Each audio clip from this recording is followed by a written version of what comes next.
যাদের বুকের কফ বসে গেছে, বুকে একটা শব্দ হয় বা বুক খুব জাম হয়ে আছে, তাদের জন্য আজকের এই ভিডিওটা। আপনাকে কি করতে হবে, 5 চামচ গুড় নিতে হবে। 5 চামচ গুড় নেবেন, হাফ চামচ বিট লবণ বা কালা লবণ যেটাকে বলা হয়। তো হচ্ছে আর কি নেবেন,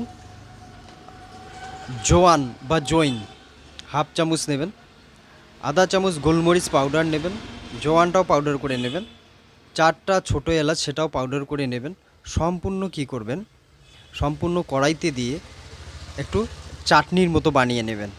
যখন চাটনির মতো বানানো হয়ে যাবে, সকাল ও রাত্রে উষ্ণ গরম জলের সাথে খাওয়ার পর এটা হচ্ছে 8 থেকে 10 দিন করেন।